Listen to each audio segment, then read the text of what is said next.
गिरिजा देवी। पावन नगरी काशी सदा से ही साहित्य और संगीत की जननी रही है। एक ओर अनेक साहित्यकारों को तो दूसरी ओर अनेक संगीतज्ञों को जन्म दिया है।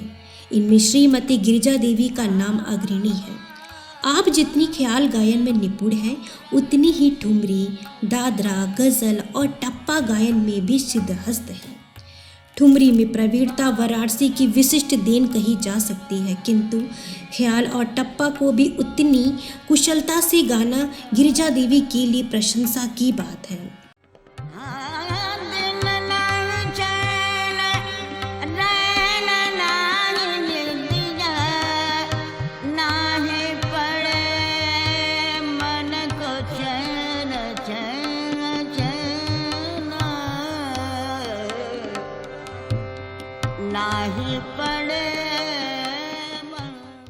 आपका जन्म सन 1929 के अप्रैल महीने में वाराणसी में हुआ। आपके पिता स्वर्गीय बाबा रामदास राय संगीत के अनन्य प्रेमी और संगीत के पंडित थे। बालपन से ही आपके घर का वातावरण संगीतमय रहा, जिसका प्रभाव गिरिजा देवी पर पड़ा। आपकी संगीत शिक्षा बचपन से ही प्रारंभ हो गई और उसी समय से एक उज्जवल भविष्य की आशा भी की जाने लगी। संगीत की प्रारंभिक शिक्षा आपको अपने पूज्य पिता से ही मिली, किंतु नियमित न रह सकी, अतः आप वाराणसी के ही स्वर्गीय सरजू प्रसाद मिश्रा के चरणों में विद्या अध्ययन करने लगी। कुछ वर्ष व्यतीत हो ना पाए थे कि सरजू प्रसाद की मृत्यु हो गई। तब एक सुयोग्य गुरु खोजने की चिंता हुई। आपने वाराणसी के ही पंडित श्री चंद्र मिश्रा का शिष्यत्व ग्रहण किया और उनसे संगीत शिक्षा ग्रहण करने लगी। अब तक आप उत्तर भारत के कोने कोने से अपना कार्यक्रम प्रसारित कर चुकी हैं। विभिन्न आकाशवाणी केंद्रों द्वारा आयोजित रेडियो संगीत सभा में आप बहुत बार अपनी कला का प्रदर्शन कर चुकी हैं।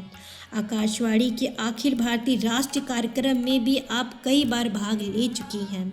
इलाहाबाद, लखनऊ, वाराणसी, कलकत्ता, बम्बई, जोधपुर, जम्मू, जयपुर आदि स्थानों पर आयोजित संगीत सम्मेलनों में आपके कार्यक्रमों की भूरी भूरी प्रशंसा हुई है। आकाशवाणी द्वारा आपके गायन के अनेक रिकॉर्ड भी तैयार हो चुके हैं। सन 1972 में भारत सरकार ने आपको पद्म श्री की मानद उपाधि से अलंकृत किया। आपकी गायन शैली सुदृढ़ और सुलझी हुई है। स्वरों के लगाव में नासिका का अल्प अंश कानों को खटकती नहीं, बल्कि रोचक लगती है। उचित अभ्यास से स्वर जमे जमे लगते हैं।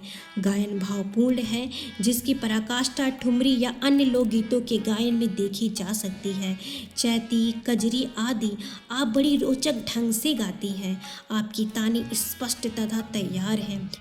जब मैं किसी राग को गाती हूँ, तब उस राग का एक स्वरूप मेरे सामने आता है, जिसमें मैं भी रम जाती हूँ, मेरे श्रोता भी रम जाते हैं। वर्तमान समय में गायकों का यह आदर्श होना चाहिए कि वे शास्त्रीय संगीत के अतिरिक्त अर्धशास्त्रीय तथा लोक धुनों को भी सफलतापूर्वक गा सकें।